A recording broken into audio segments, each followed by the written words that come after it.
Buenas noches. Por favor, abran sus Biblias al libro de Hechos, capítulo 16.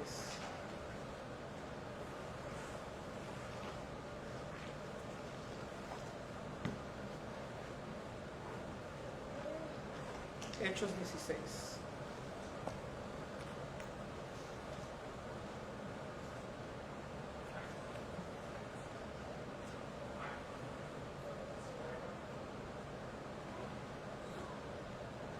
Testing, testing, testing. Testing, testing. ¿Cómo están? ¿Qué piensan que es lo más importante que podemos hacer como individuos, como iglesia, para ver la obra del Señor verdaderamente florecer? Yo pienso que es orar. Para mí, sin duda, es orar. Tenemos una oportunidad para orar esta noche. Quisiera ver este grupo de oración los sábados, que se forme un núcleo, ¿verdad?, de oradores. Qué bendición cuando estábamos en Mount Clair, teníamos ese grupo a las 10 de la mañana. Quisiera ver eso otra vez. Estaba leyendo aquí allá atrás, Lucas 10, Jesús dice que cuando envió a los 70, los envió de dos en dos delante de él a toda ciudad y lugar donde él había de ir, y les decía: la cosecha es mucha, pero los obreros son pocos. Yo pienso que la cosecha no es solamente las personas que están viniendo a la iglesia. La cosecha es personas que están viniendo, personas que están desanimadas, personas que están recién pensando en Cristo y en el Evangelio, y necesitan obreros que trabajen con ellos, que les animen, que les instruyan, que les discipulen. Entonces el Señor dice: la cosecha es mucha, pero los obreros son pocos. Y en vez de desanimarnos cuando vemos que hay pocos, dice: rueguen por tanto al Señor de la cosecha que envíe obreros a su cosecha. Y algo que estoy viendo ahorita entre las personas de nuestra iglesia es desánimo, tristeza, también personas que están trabajando demasiado, personas que están teniendo otros problemas que los detienen de crecer y de servir, enfermedades, muchas cosas que el enemigo usa y diseña para tropezarnos, para que no llevemos fruto. Entonces les quiero pedir a todos que oremos, encontremos tiempo, orar los unos por los otros, orar por los nuevos, orar por los que tienen tiempo aquí, orar por nuestras familias, por todos que están en nuestro círculo de influencia, y pues por todos los que se nos ocurra, porque en realidad nuestra responsabilidad es presentar a todo hombre maduro en Cristo, Colosenses 1, y el tiempo se acerca, ¿verdad? Entonces quería mencionar eso rápidamente antes de comenzar, pero esta noche Hechos 16, quiero orar antes de comenzar. Padre, en el nombre de Jesús te ruego por esta congregación, te ruego por nuestra comunidad, nuestro vecindario, Padre, nuestro hogar, nuestras familias, nuestros amigos. Padre, hay tantos círculos en cuales tú nos tienes, Padre, que nos has llamado a orar, a interceder, y en esta iglesia, Padre, te ruego que nos ayudes a estar enfocados en nuestro llamado, en nuestra responsabilidad. Padre, te pido por aquellos que no tienen ese llamado, sí tienen el llamado, pero los que no tienen ese sentir de que tu obra es primero, buscar primero el reino y su justicia, y todo será vuestro por añadidura. Hay muchas personas que batallan con ponerte a ti primero, Señor, y te ruego, Padre, que tú trabajes en sus vidas. Ayúdanos a ser, Padre, como tu palabra dice, personas que quieren ayudar a los demás, no juzgándolos, Padre, pero con su gozo, mostrándoles, Padre, lo que en realidad te agrada, Señor, para que tú seas glorificado en sus vidas. Te ruego esta noche que nos instruyas y nos ayudes a poner en práctica lo que vamos a aprender, en el nombre de Cristo Jesús. Amén. estaba pensando hoy que hay muchos temas en la Biblia que necesitamos volver a visitar una y otra vez. Cristo, obviamente. Para mí es el tema principal, el Evangelio. Si no entendemos el Evangelio, es terrible.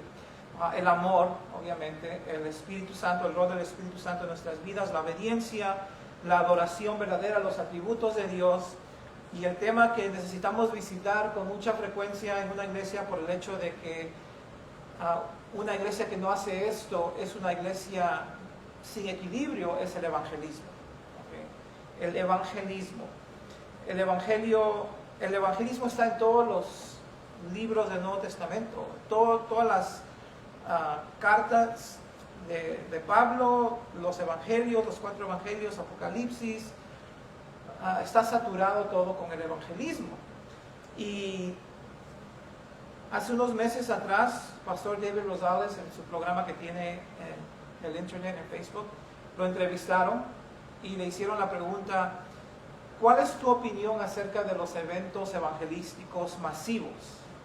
Y se me hizo muy importante, se me hizo muy sorprendente su respuesta, porque yo estaba pensando que él iba a decir, pues es excelente y es una manera de alcanzar a muchas personas, pero él no dijo eso. Él dijo que al principio los eventos masivos evangelísticos que existen hoy en día, en su opinión, eran muy cristocéntricos, muy evangeliocéntricos. Se trataba de invitar a personas perdidas, se trataba de alcanzar, se trataba de llevar a las personas a conocer a Cristo, pero que conforme han pasado los años, 20 y tantos años que se han estado haciendo, por lo menos en Calvary Chapel, se han vuelto en conciertos cristianos, donde la mayoría de las personas que van son cristianas y que en realidad muy pocos, si algunos, invitan a personas no cristianas.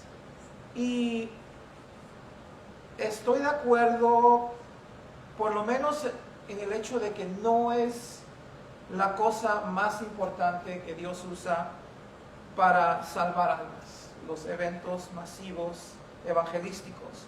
Porque lo que la Biblia enseña es que la manera más efectiva, la manera más natural, el contexto que se ve una y otra vez en el Nuevo Testamento, donde el Evangelio es predicado, donde hay salvación y es algo que en realidad lleva fruto, es entre la familia, entre los amigos, entre los cotrabajadores, entre tu círculo personal de influencia. Eso lo podemos ver en la Biblia, que son vuestros vecinos, son vuestros cotrabajadores, los padres de tus hijos o nietos en la escuela, el cartero, la señora que le pagas por tus groceries, que esas personas son las personas en tu círculo donde Dios nos tiene más influencia para el Evangelio. Y los mayores evangelistas de nuestros tiempos no son los que llenan eventos evangelísticos, son personas comunes y corrientes como nosotros, que si entendemos esta dinámica podemos invertir más tiempo al evangelismo. Este concepto que se encuentra en el Nuevo Testamento, especialmente en el libro de Hechos, es el concepto del evangelismo oikos, o el evangelismo de hogar. De hogar. Es un concepto que quizás lo he escuchado una vez en mi vida, y quiero leerles lo que significa la palabra oikos, que se usa en el Evangelio, en el libro de Hechos, para hablar del hogar donde Dios hace su obra evangelística más fuerte. Esa palabra oikos, y esto viene de un pastor que se llama Tom Mercer, que ministra aquí en el High Desert. Oikos es tu familia extendida, es el grupo de personas con quien tú compartes la vida más cercanamente, tu círculo de influencia mayor, tu mundo relacional. Él dice que este es el ambiente más natural y común para que ocurra el evangelismo. Y él también dice que la familia o tu círculo de influencia es un microcosmos de la humanidad en su totalidad, y por quién la humanidad, pero trabajando en tu microcosmos es el lugar donde Dios envió a su Hijo para que fueran liberados de la esclavitud del pecado y reciban la plenitud de Cristo. Y yo he tenido una sospecha por muchos años que esto es lo que debo enfocarme en mi trabajo de evangelismo. Por ejemplo, cuando mis hijos eran chiquitos, había muchas familias en la iglesia que ponían a sus hijos en ligas de deportes cristianas, y bendito sea Dios, eso es algo excelente. Tengo a mis hijos en una escuela cristiana y estoy muy agradecido con Dios por esa escuela, pero yo sentía que si estaba en la iglesia todo el día, toda la semana, y luego deportes con otros cristianos todo el día, no había oportunidad para evangelizar, y los ponía a mis hijos en ligas seculares donde podíamos tener influencia, interacción con personas no creyentes. Y la razón que tenía yo esa costumbre es porque en Filipenses 2:14 dice que debemos ser irreprensibles y sencillos, hijos de Dios sin mancha, en medio de una generación maligna y perversa, y en medio de la cual resplandecéis como luminares en el mundo. Entonces, Dios dice, tu lugar en este mundo es donde tú puedas brillar y donde tú puedas resplandecer la gloria de Cristo en medio de una generación maligna. Entonces, ese es nuestro llamado. Y la luz del mundo no es, tú sabes, Greg Laurie o Luis Palau. Dice Mateo 5:13, vosotros sois la sal de la tierra, pero si la sal se desvaneciere, ¿con qué será salada? No sirve más para nada, sino para ser echada fuera y pisoteada por los hombres. Vosotros sois la luz del mundo. Una ciudad asentada sobre un monte no se puede esconder. Entonces nosotros somos la luz, nosotros somos la sal, nosotros somos personas que están caminando con Cristo, que Dios ha llamado a ser sal, a ser luz, a influenciar, a evangelizar, a ganar este mundo para Jesús. Y eso ocurre en medio de nuestras amistades, relaciones, en nuestro hogar, en los lugares donde visitamos, con el cartero y esos lugares que tenemos influencia. ¿Okay? Y hay muchos ejemplos en la Biblia acerca de esta dinámica, acerca de esta realidad, y quiero leerles algunos de esos versículos que les van a mostrar que esta es la manera principal que Dios alcanza a los perdidos. Ahorita vamos a ir a Hechos 16, pero escuchen lo que dice Juan 1:40. Andrés, hermano de Simón Pedro, era uno de los que habían oído a Juan y habían seguido a Jesús. Este halló primero a su hermano Simón y le dijo, hemos hallado al Mesías, que traducido es el Cristo, y le trajo a Jesús. Y mirándole Jesús dijo, tú eres Simón, hijo de Jonás, tú serás llamado Cefas, que quiere decir Pedro. Esta es la primera vez que se ve una persona que trae a su ser querido, a su familia, a Cristo. En Juan 4:28, algo muy similar ocurre. La mujer samaritana, dice que la mujer dejó su cántaro y fue a la ciudad, fue a su círculo de influencia y dijo a los hombres, venid, ved a un hombre que me ha dicho todo cuanto he hecho, ¿no será este el Cristo? Entonces salieron de la ciudad y vinieron a él. Entonces se comienza a ver esta dinámica de cómo Dios trabaja este concepto del evangelismo, que es por medio de nosotros en nuestro círculo principal. ¿Okay? En Hechos 16 es muy poderoso lo que vamos a leer, y este capítulo estamos en el segundo viaje misionero de Pablo, y él ya ha evangelizado muchos lugares en Asia Menor o Turquía moderna, y ahora está en su segundo viaje para fortalecer a los hermanos. Entonces, después de el primer viaje, plantar iglesia, segundo viaje, fortalecer hermanos, él le pide a Dios, Dios, ¿dónde quieres que vayamos? Y el Espíritu de Dios y un sueño lo dirige a una región llamada Macedonia, y la ciudad primera es Filipos, y él comienza ahí porque él siente que Dios lo ha llamado ahí, y no hay una sinagoga donde él estaba acostumbrado a ir a buscar personas temerosas de Dios, solamente hay un grupito de mujeres judías orando, y ahí va él. ¿Okay? Entonces ahí va con él Pablo es el principal, Silas, que son judíos, y luego va con él también Timoteo y Lucas. Algo importante antes de entrar en el texto bíblico: esta es la primera vez que el Evangelio ha entrado a Europa. ¿Okay? Y si ustedes saben de cómo Dios ha trabajado en la historia en Europa, es el lugar donde nació la Reforma, es el lugar donde había mucho evangelismo, muchas misiones, muy fuertemente. Entonces tú pensarías, bueno, cuando Dios comience en Europa va a haber un masivo evento evangelístico y mucha gente se va a salvar y así va a comenzar, pero en realidad no comenzó así. Comenzó con una pequeña reunión de oración. Miren Hechos 16:13. Dice: y un día de reposo, Lucas, el doctor de Pablo, está escribiendo esto, él estaba presente, y un día de reposo, un día sábado, salimos fuera de la puerta, junto al río, donde solía hacerse oración, donde mujeres acostumbraban a reunirse para la oración, y sentándonos, hablamos a las mujeres que se habían reunido. Entonces, como no había una sinagoga, porque no había, para tener una sinagoga tenías que tener 10 varones judíos, solamente había un grupo pequeño de mujeres orando. Ahí comenzaron a hablar con estas mujeres judías, temerosas de Dios, para ver si les podían impartir el Evangelio. Y lo que tengo entendido es que este era un lugar donde había mucho racismo hacia los judíos, pero así va a comenzar la iglesia en Filipos. Entonces, versículo 14, una mujer llamada Lidia, vendedora de púrpura de la ciudad de Tiatira.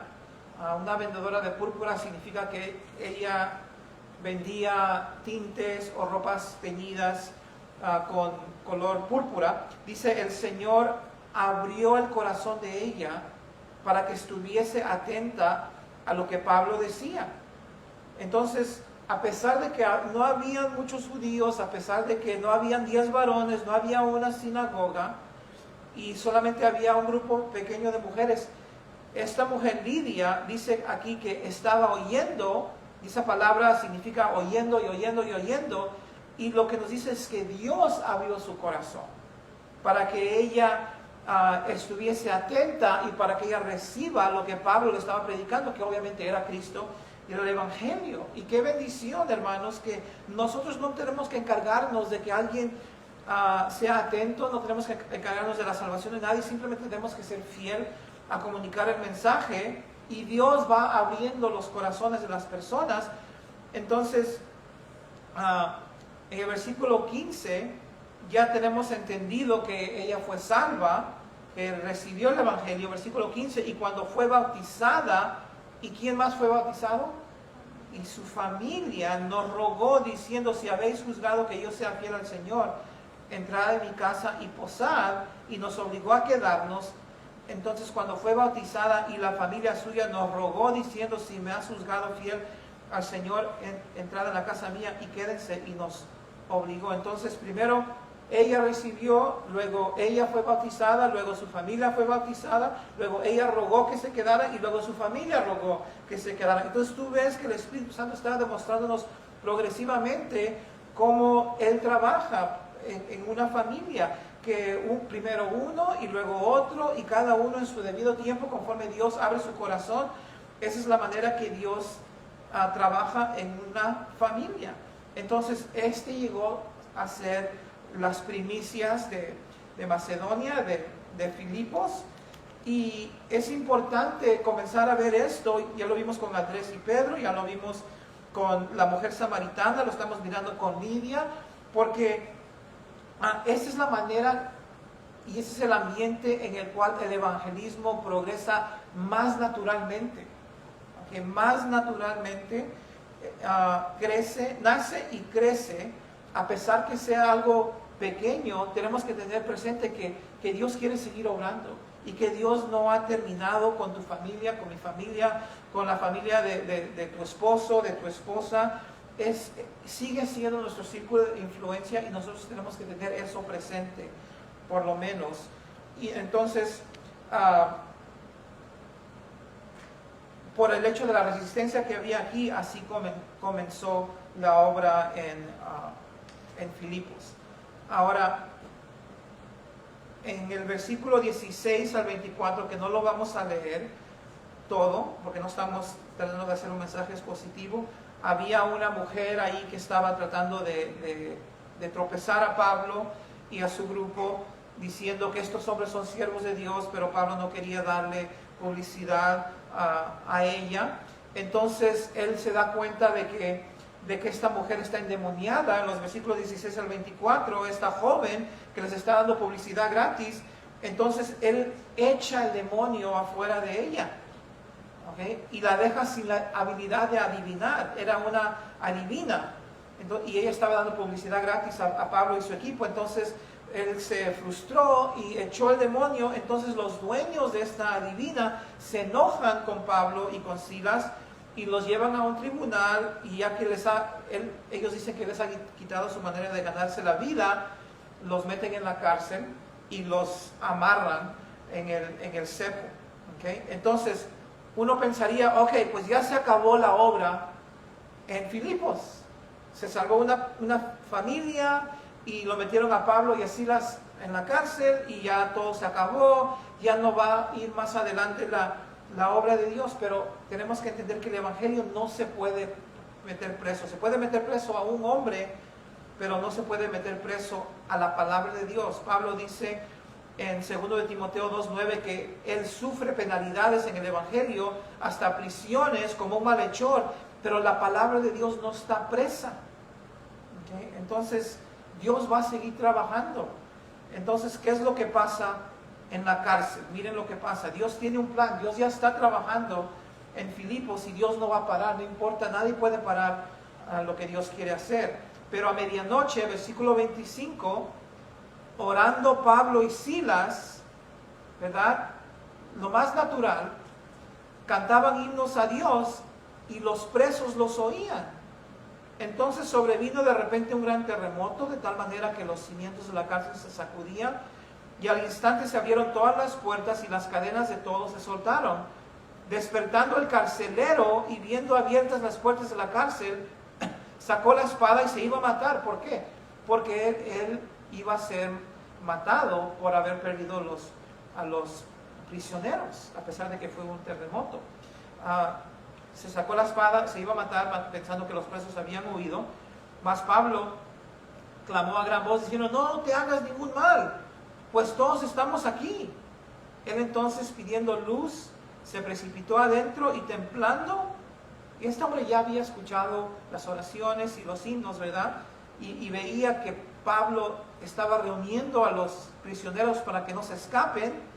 Dice que temblando se postró a los pies de Pablo y de Silas, sacándolos les dijo: señores, ¿qué debo hacer para ser salvo? ¿Quién estaba trabajando en su corazón? Dios estaba trabajando en su corazón ya desde antes, ¿verdad? Entonces, para desviarme un poquito, ahí ves la importancia de la oración, ¿verdad? La importancia y cómo Dios trabaja por medio de la oración. Versículo 31, ellos le van a responder qué es lo que tiene que hacer para ser salvo. Ellos dijeron: cree en el Señor Jesucristo y serás salvo tú y tu casa.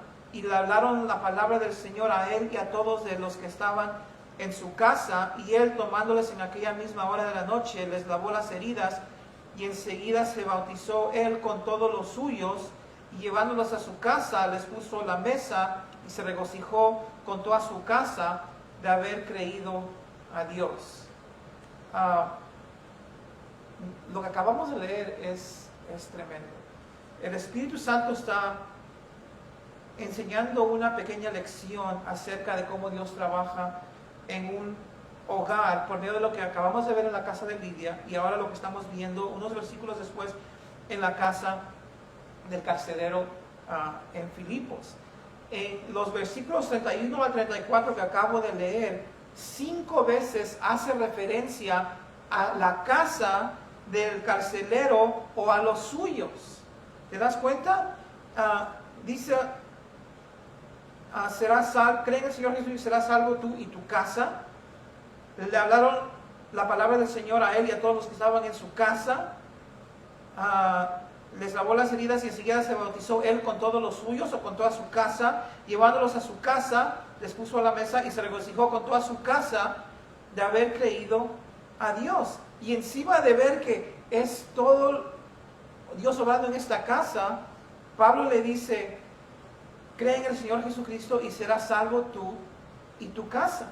Ahora algunos toman eso como una promesa, que todos mis seres queridos en mi casa van a ser salvos, y está bien, pero el Espíritu Santo está mostrándonos una vez más que la obra principal de la manera que Dios trabaja la salvación es en un hogar, por medio uno, luego otro y luego otro, y es una dinámica tremenda, es algo que tenemos que reconocer que así trabaja Dios. No podemos darnos por vencidos por los seres queridos en nuestros hogares que todavía no han venido a Cristo, porque Dios ha estado trabajando más con ellos que con muchas otras personas en el mundo. ¿Okay? En Hechos 10:44, Pedro había ido a la casa de Cornelio, un romano, y dice que mientras aún hablaba Pedro estas palabras, el Espíritu Santo cayó sobre todos los que oían el discurso. ¿Por qué? Porque estaban todos en la misma casa. Entonces, Dios puede usar los eventos evangelísticos masivos, Dios puede usar los flyers que repartimos, Dios puede usar la radio, Dios puede usar Facebook y todo lo que sea, pero nada es más bíblico, efectivo, verificable, de que nuestros seres queridos, amigos, vecinos, cotrabajadores, y especialmente nuestras familias, son alcanzados por medio de nosotros mismos. No sé si ustedes han escuchado a alguien que dice, a mí me lo han preguntado muchas veces, especialmente cuando sus seres queridos viven en otros países. Pastor, ore que por favor alguien mande, que Dios mande a alguien para hablar con mi hijo del Evangelio, o que hable con mi cuñado del Evangelio, que Dios los mande. Y pues es una bonita intención, pero ¿quién es que ha estado orando por ellos? Tú. ¿Quién es que ellos han visto el testimonio de ti? En la vida de quién han visto el cambio, el milagro. Es a través de tu vida. Tú eres el testimonio, tú eres la luz, tú eres el Evangelio, tú eres la carta escrita en carne, tú eres el que oras por ellos, tú eres la persona que Dios puede y quiere usar para alcanzarlos.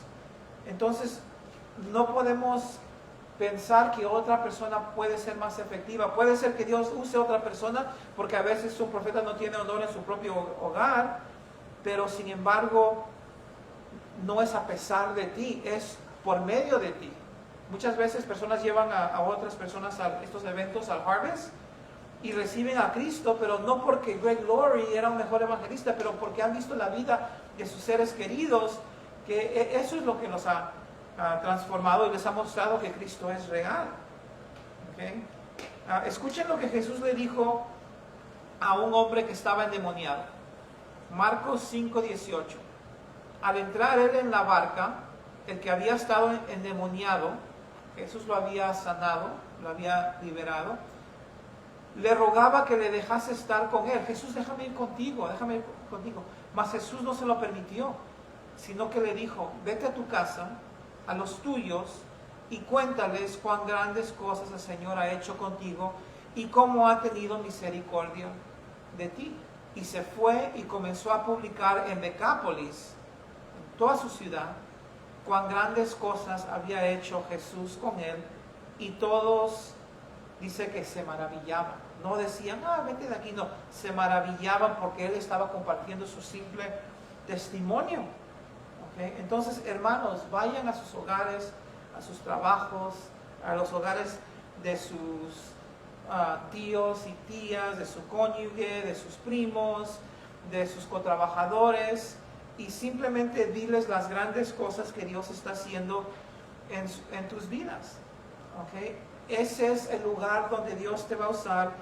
Y a veces uno no quiere, o uno se decepciona porque no lo han escuchado, porque lo han rechazado, porque se han enojado, y nos hacemos cínicos y decimos, oh, es que no quieren escuchar, oh, es que ellos no quieren nada para Dios. Entonces, eso no es tener fe. Tenemos que seguir en fe y regresar, como dice Jesús, a nuestros hogares y contarles, porque nosotros somos la sal, nosotros somos la luz. ¿Okay? Y es cuando nosotros dejamos de influenciar a nuestros seres queridos con el Evangelio, es que nos hacemos como esa sal que solamente sirve para ser pisoteada. ¿Okay? Entonces, regresa, ora, regresa, los años están pasando, tú no vas a estar aquí para siempre, ellos no van a estar aquí para siempre. La Biblia dice que debemos aprovechar la oportunidad en el evangelismo mientras hay tiempo. Eso significa que la ventana se va a cerrar. Esto es lo que dijo este pastor Tom Mercer. Dijo, Jesús separa, prepara y encomienda a su iglesia para ser embajadores del mensaje de la cruz, para continuar su ministerio de reconciliación con los perdidos. Él modeló y enseñó una fórmula estratégica que facilitaría ese gran esfuerzo. Desde el principio de su plan redentor, Dios se ha enfocado constantemente en un grupo específico, los oikos, como los griegos lo llamaron, la familia, el hogar, el círculo de influencia, como su objetivo primario para el evangelismo. Es decir, Él perpetúa principalmente su reino a través de las estrechas conexiones sociales que todos tenemos. Esas 8 o 15 o 20 personas que Él colocó estratégicamente alrededor de cada uno de nosotros en nuestros propios mundos relacionales. A lo largo del Nuevo Testamento, siempre que el Espíritu de Dios cambió una vida, nació un cambista del mundo. Si era un hombre poseído por un demonio, si fuera un estafador llamado Zaqueo, o un funcionario real con un hijo que se estaba muriendo, o un recaudador de impuestos llamado Mateo, o un centurión llamado Cornelio, o una empresaria llamada Lidia, o un carcelero filipense recientemente desempleado, siempre fueron dirigidos a regresar a sus hogares, a sus oikos. Mientras que diferentes culturas y generaciones reflejan cualidades únicas, el fenómeno oiko sigue siendo una constante, una característica central de la conexión humana. Entonces, las dinámicas del mundo cambian, pero lo que no cambia es que cada uno tenemos un círculo relacional y Dios sigue trabajando en ese círculo. ¿Okay? Para terminar, si estás en una situación difícil, o si estás rodeado de personas que te odian el Evangelio, ¿okay? Pero estás ahí por alguna razón, entonces considera que Dios te puso ahí con una razón. Hace muchos años estaba trabajando lejos de mi casa, como 70 millas, por una compañía por la cual yo había trabajado en el pasado, y quería salirme de ahí. Le pedí al Señor, llévame a un lugar más cerca de la casa. Y el Señor me recordó que yo le había pedido a Él que me deje regresar a esta compañía, porque yo los había evangelizado 20 años atrás. Entonces, cuando recordé eso, dije, ok, pues obviamente todavía tengo algo que hacer aquí. Y ahí estuve por un buen tiempo y todavía me comunico con algunos de ellos, y tuve un estudio bíblico en ese trabajo. Entonces, permanece donde Dios te ha puesto hasta que Dios te saque de ahí. Segundo, si estás en una situación donde tienes 0 oportunidades para el evangelismo, pídele a Dios que te dé oportunidades para el evangelismo, para que tu alma pueda prosperar. Y si no es posible, entonces cambia tu círculo de influencia. Hay muchas cosas que podemos hacer. Podemos visitar lugares, personas, reunirnos a un equipo de deporte, a un club, quién sabe qué, pero es nuestro lugar donde nosotros vamos a poder cumplir este llamado que tenemos. Otra cosa que tenemos que considerar es que muchas veces hablamos entre cristianos de Dios. Oh, Dios me mostró y Dios me enseñó y Dios hizo esto y me contestó, pero cuando llegamos a nuestras familias, como ya no hablamos de Dios porque, no sé, a lo mejor pensamos que ellos van a creer que somos raros, pero no debemos de cambiar quién somos enfrente de ellos. ¿Por qué? Porque es ese testimonio que nos va a ganar, es el testimonio de Pablo y de Silas cantando, orando, que hizo al carcelero filipenso, reconocer que Dios estaba vivo, y de la misma manera Dios va a usar tu simple vida, tu simple comunicación, las simples experiencias que tú pasas para mostrarles que Dios es real. Y finalmente nuestra actitud es muy importante. En Colosenses 4:5 dice: andad sabiamente con los de afuera, redimiendo el tiempo. Entonces tenemos que ser sabios, usar el tiempo bien. Y dice: sea vuestra palabra siempre con gracia, sazonada con sal, para que sepas cómo debes responder a cada uno. En otras palabras, tus palabras y mis palabras deben ser sazonadas con sal, sazonadas siempre con gracia, sazonada con sal. En otras palabras, nuestras palabras deben ser aceptables al paladar, deben producir sed en las personas inconversas. Entonces, otra vez, simplemente sea una persona que es abierta con Cristo, con el Evangelio, que tiene una relación íntima con Él, y eso va a estimular a los demás a querer escuchar de Él. Ahorita tenemos unas vacaciones planeadas para Perú, y una de las razones principales que voy a ir es para evangelizar a mi primo. Es el último que queda de la familia de mi padre. Estuvo en la iglesia por muchos años, se llama Constantino.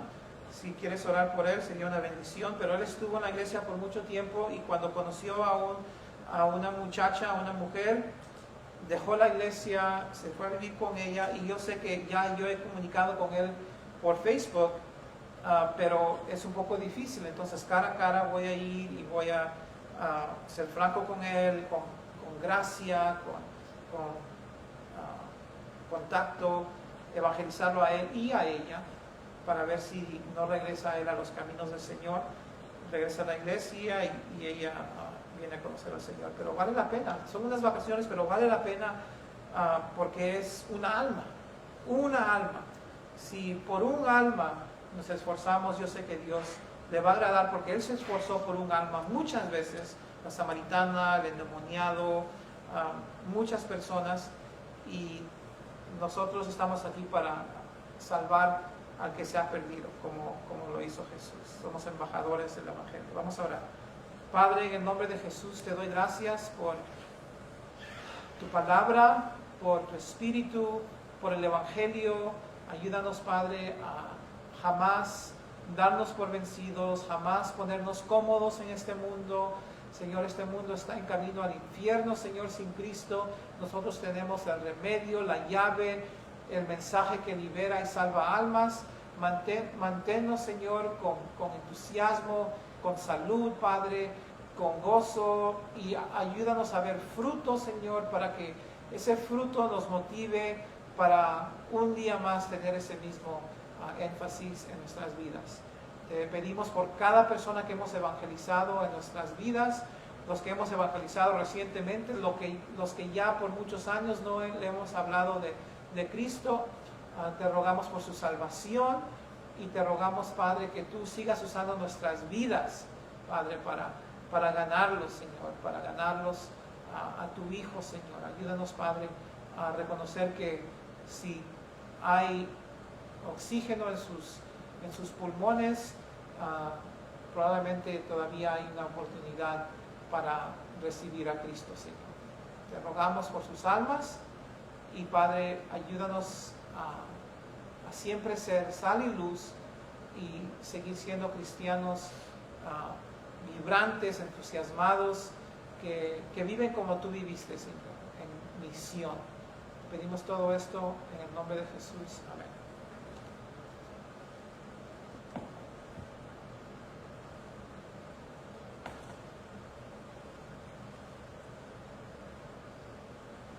Eric, can you turn off the air conditioner? Ok, vamos a orar, hermanos. Yo creo que con el aire acondicionado apagado podemos orar aquí donde estamos, pero por favor oremos por nuestra iglesia, las preciosas almas que asisten aquí y las preciosas almas que todavía están por venir, que todos terminen su carrera con el Señor. ¿Okay?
te pido, Señor, por el viaje a Guadalajara, Señor, que podamos ir y regresar con bien y que podamos ser de testimonio, Señor, para las personas, sobre todo yo las personas que voy a conocer, Padre, los hermanos en Cristo, y que pueda ser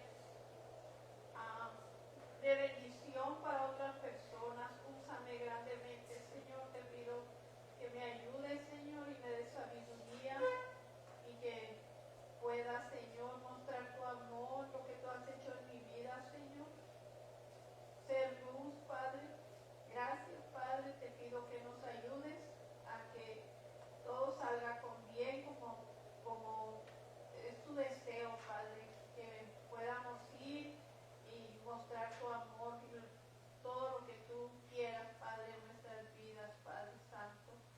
También te doy gracias por cada uno de mis hermanos, Padre, porque somos una familia que te amamos, Padre Santo. Ayúdanos a que busquemos más de ti y podamos estar juntos y a evangelizar y tratar, Señor, lo que esté de nuestra parte para traer a nuestra familia, Señor.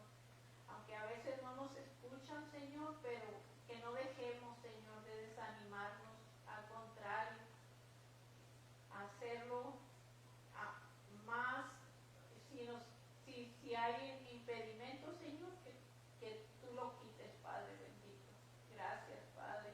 Te pido, Señor, también por todos los ministerios que tenemos aquí en la iglesia, por las hermanas nuevas que han estado viniendo, Señor, que no se desanimen, Señor, que pongas en su corazón el deseo de venir también los jueves, Padre, porque es de la manera que vamos a crecer, Señor, es de la manera que vamos que tengamos esa necesidad de ti, Padre Santo. Gracias, Padre, te pido también, Señor, por los eventos de la iglesia, porque tengamos todos el mismo sentir, Señor. Te pido por cada matrimonio, cada familia aquí en la iglesia, por los niños, Padre